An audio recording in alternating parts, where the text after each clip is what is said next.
thanks for staying up later. We've been on the air for 3.5 years, and finally that couch we picked up at the sale at J.C. Penney's, we just had to wheel it out of the warehouse, and we're using it here for Eddie Van Halen and Sammy Hagar from, of course, Van Halen, and their new LP, For Unlawful Carnal Knowledge, is, of course, like everything they release, at or near the top of the charts. Where'd the title come from, For Unlawful Carnal Knowledge? Boom Boom. Yeah, Ray Boom Boom Mancini. He's a friend of yours? Yeah, he's a friend of mine, and he asked what the album's going to be, and I wanted to call it the abbreviated letters of For Unlawful Carnal Knowledge, and he said that means, yeah, For Unlawful Carnal Knowledge, and I said, what? And he explained it, and it really does, and it's just like if you're arrested for doing something illegally, you're arrested for unlawful carnal knowledge. And is that where the word That's itself where the word came from? Yep. Is Right Now the biggest single off of it? It's a current one. What's the message behind the video of Right Now, with all the different bits of script that the viewer has to read? That's just information, I think. You know, it's basically like wake up, you know. If there's something you want to do it right now. Don't wait till tomorrow.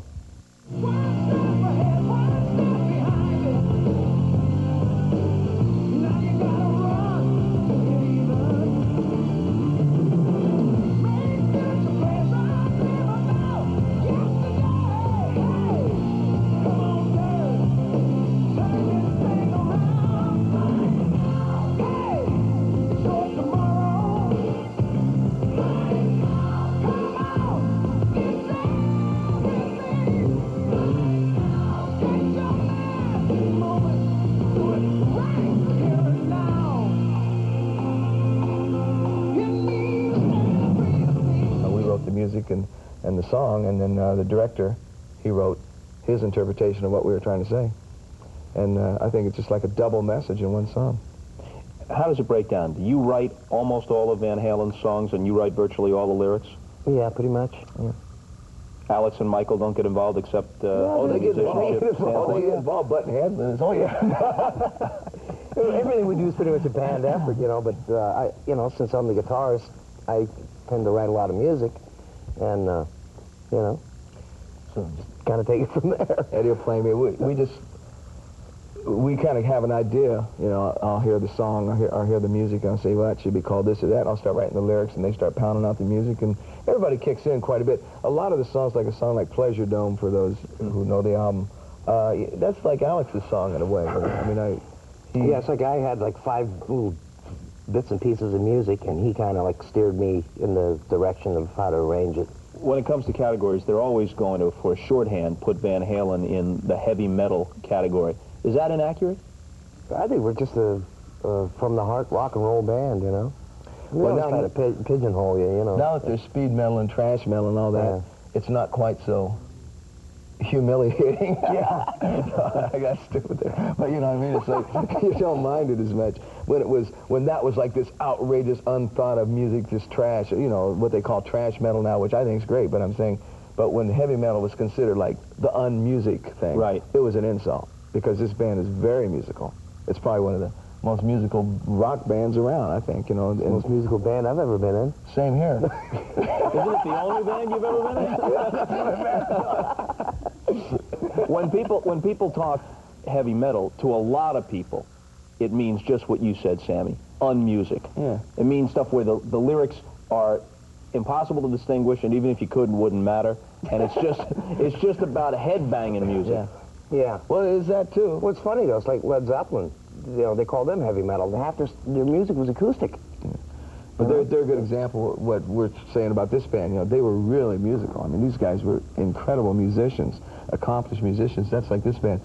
These guys can play, you know, and so the title is just something. I don't know. The music is loud and intense, and you can bang to it. If you want to bang to it, you can bang to it. How would you guys define Van Halen's music? Down and dirty, for real, from the heart, rock and roll. Yeah, I'd say that's great, Ed. Yeah, well, yes, sir, I agree, 100%.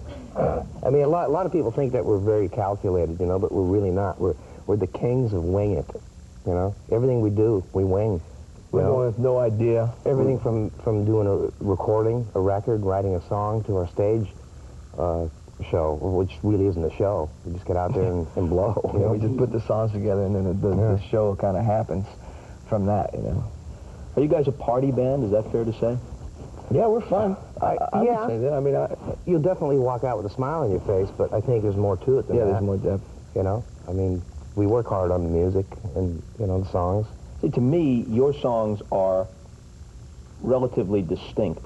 Like I said earlier, they lump a lot of bands in with heavy metal, and there's a heavy metal aspect. But there are some heavy metal bands where every song sounds virtually the same. Kind of nondescript. It's all, you know, the amplification aspect and the energy aspect and whatever the attitude is that people, for whatever reason, identify with.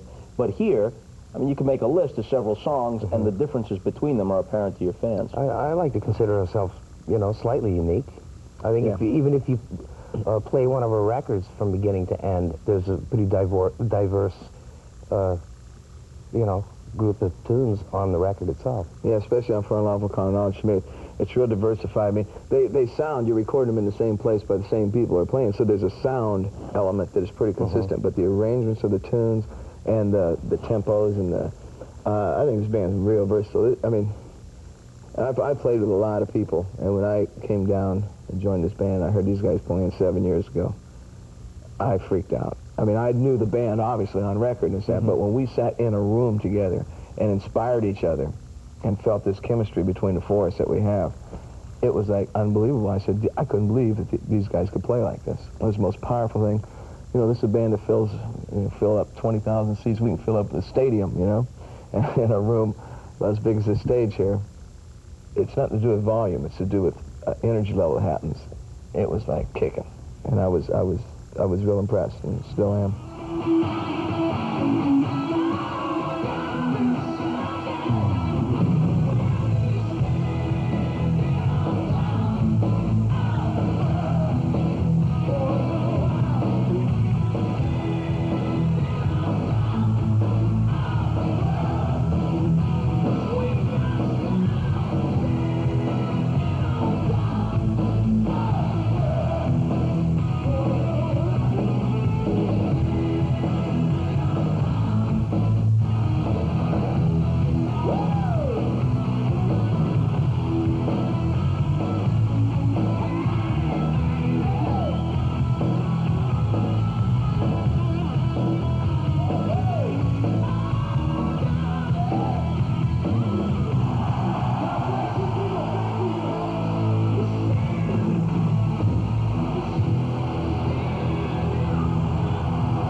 People who realize what your career has been about, they know that when people talk about the great rock guitarists, they're talking about Jimmy Page, and they talk about Hendrix, and they talk, of course, about Eric Clapton, and Eddie Van Halen's name is somewhere on that list. But when people hear... One thing, I'm the youngest guy out of that bunch. No. When did you first hit upon your guitar playing technique, the tap technique, instead of using... Hit upon it. When did you hit upon that?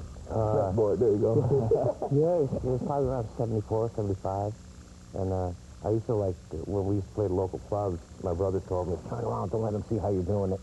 You know, you know, Did everybody else do pick and strum, and then you... Yeah. And, see, I never took lessons or nothing, so I kind of wrote my own book, you know. I was kind of saying, hey, that's kind of fun, you know.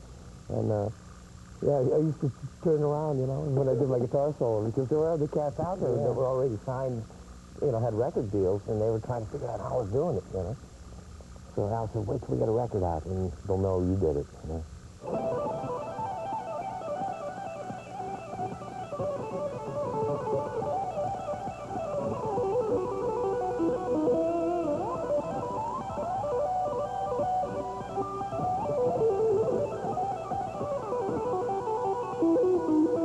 So now people must come up to you, younger, seems strange to say, but younger musicians, come up to you and say how much you influenced them, right? Which is nice. Yeah, kind of left a mark, you know. I know you guys have heard about this for the past few years, and I don't want to dwell on it, but it's not often that you're interviewed in this kind of setting on a network television show. Yeah, it's almost the first, I think. It is? Really? Yeah. When you came in after David Lee Roth bolted, did the fans expect something from you that made it difficult, or did they allow you to be Sammy Hagar? Well, sure, they didn't have a choice. That's all I could be. It was accepted. When I joined the band, it's like, I think the amount of my fans that came into Van Halen at that stage for my solo career outweighed the number of fans that didn't like the idea of Dave leaving. Because, I mean, everything, that first 51-50 tour, that album, at that time was the fastest selling record in history. Hey, proof in the pudding, For so the to first speak. 2 weeks, they hadn't even heard it, and so everyone was curious, so there was a curiosity factor. We put the shows on sale, and they sold out instantly. There was never any doubt in our mind, because we were making music. We knew it was great, but whether or not it was going to sell, who knows, but there was never any doubt to us that it was going to be great. And I didn't ever feel any rejection. It was so positive. It's all we got were thousands of banners throughout the tour saying positive statements, you know, and I'm not trying to say negative things about Dave, but they were really either very positive for calling the band Van Hagar, blah, blah, blah, or really negative towards him. So there was never, ever any negativity, except at one show we did, there were 2 guys in the front row that had David Lee Roth t-shirts on. Remember those poor guys? Remember those poor guys? There was one show, and they did, and they came out with Eat 'em and Smile. Remember those 2 guys? And I said, hey, find out who these guys are. I know they work for Dave, you know. So it was just funny. We never had any flack from anyone except the press. The fans have been there from the beginning. We've had 3 #1 albums in a row. Every show we've ever done practically has been sold out, and it's like there's been no negativity. And what was the press's take on it? I mean, he wanted to go. He wanted to do solo stuff. Well, they hated the band with him, and they hate the band without him. And they've already hated the band, but they certainly can't blame his absence on making it worse. No matter what, you know? Did his persona get too big for the rest of the people in the band? I mean, he was pretty up front and center. Basically what happened is he just, I guess he thought he was the guy, and after, you know, one of our biggest albums, he decided to go his own way, and we went ours, and thank God for Sammy. Best thing that's ever happened to us. Peace and love, brother. No, I'm serious. Around 1978, when the debut album, the Van Halen album, came out with Eruption and other tunes on it, you guys have been a major presence in rock and roll. How has life on the road changed for you guys from the 70s, early 80s to now? Pretty much the same, remember? Yeah. Ain't nothing changed. Well, if you got a trig to remember it, I guess it is the same, huh? Yeah. I mean, you know, basically, I still feel like I'm 18 years old and having a good time, you know? Believe it or not, we're going out tomorrow again for a couple of months, and I miss it. You know, I enjoy it out there. There's nothing better than the lights going down and 20,000 screaming fans going crazy for you, you know? I'm not saying this in a leering way, but everybody knows pretty much what the lifestyle was like on the road in the 60s, 70s, early 80s for a successful rock band. In an era of AIDS, or in the case of changed personal circumstances, marriage or whatever, how drastically does the stuff on the periphery of the show, how drastically has that changed? You might want to do an interview with our crew. Yeah, you just let the crew have it. No, seriously, you got to take precautions. You know, suit up. Simple as that. Or just don't do it. You know, you got to be careful. Everyone's, I think, is a little more careful nowadays, and including the people, not just the bands. I mean, you know, the fans, I think, are a little more careful. It's not quite as liberal as it was. What's the wildest circumstance, the wildest scene you ever saw?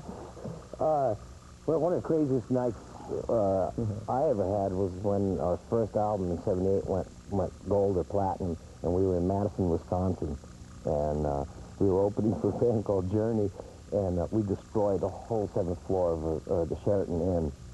Now, how much of that was a case within the rock world of kind of keeping up with the Joneses? Well, that's what we were doing. We were going, all right, well, now we can do whatever we want, you know? We threw TVs out into the snow, out of the 7th floor. We did all the stuff because we figured, hey, that's what you do.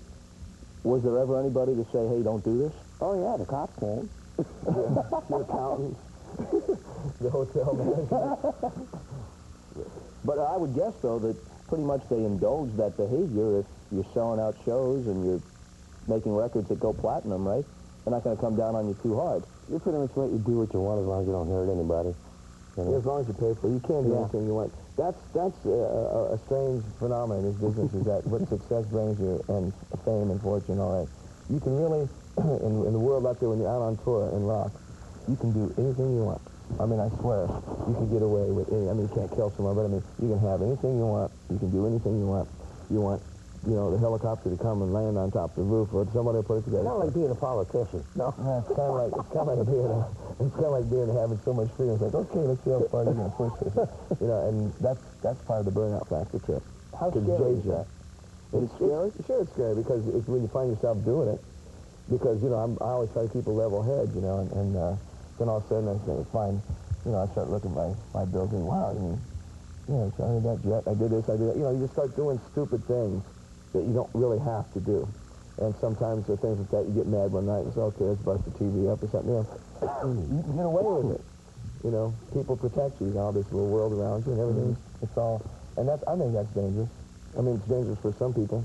What responsibility does a rock and roll band have to its fans, its listeners, or is it just entertainment and that's the end of it? Honesty. Yeah, I think we have a responsibility to make them good records and put on a good show. I feel responsible, completely. I mean, not to inspire their, I mean, not to change their lives or like, you know, do anything farther than that. But, you know, you buy the record, I want it to be great.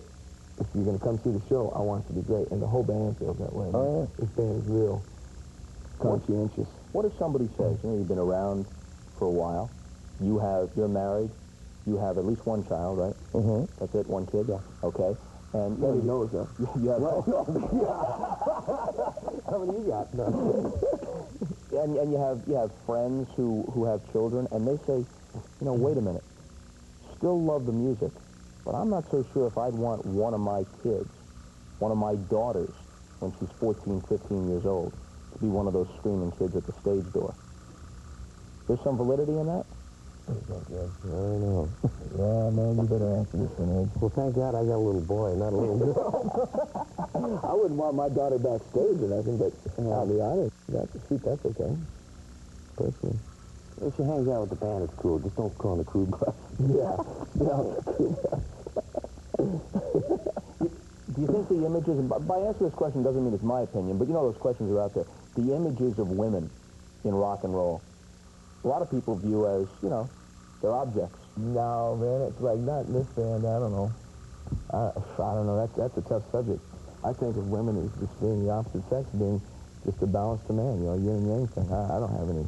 You know what I mean? If someone watches a video like Pound Cake and they take a look at that image of, that rock image of women, and the thing begins and ends with a cute little girl, and you kind of say, is this what the projection is for this little girl? She's going to grow up into this environment. Probably. That could trouble some people. No. I was real down on having that image at all in video, especially in that song Pound Cake, because Pound Cake has a double meaning to it. There's a real sexual, tongue-in-cheek side to it, but there's also an image about what I think is a beautiful woman, down-home type situation, which is called Pound Cake, plain and simple, you know, instead of the plastic surgery and the fake, you know, and all this stuff. You know, to me, that is turn off, goodbye, no thank you stuff. So I didn't want women in Pound Cake for that reason. But then, you know, you get MT, well, you know, it works and all this stuff. So to me, that's just entertainment. That's like seeing Sylvester Stallone go and blow away 300 guys. I mean, anyone that takes that serious is crazy. It's entertainment. You want to go see that stuff from movies, you go see it. It's great entertainment. That's like Pound Cake. That's what the video is. What are little girls made of? With sugar and spice and everything nice. That's what little girls are made of.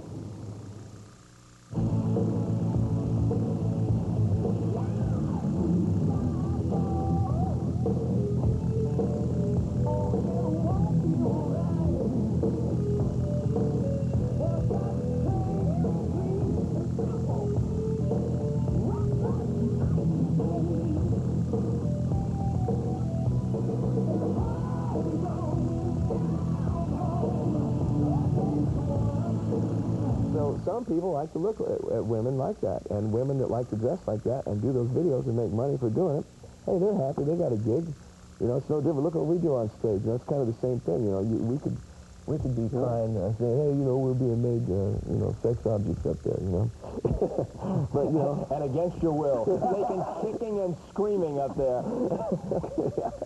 About a year or so ago, during the Persian Gulf War, there was some news coverage about the fact that a lot of these guys, before they went out there to risk their lives, were listening to Van Halen. What I heard is they were listening to us on the way to battle, and on the way out to listen to country music. So they got all pumped up listening to us, and kind of relaxed a bit on the way out. I mean, I think it was cool just because somebody can you imagine? I mean, the intensity of going into jet fire battle like that, and they're listening to you. That means that whatever you're doing, the energy, the feeling, the heart transcends to any level. Because on that level, man, if you aren't focused and so serious, I was proud of that, not of the war aspect. We all was real proud of the fact that our music was transcending on that level, on a life and death. We could give them a piece of home to take with them, so to speak. You know, it's really cool.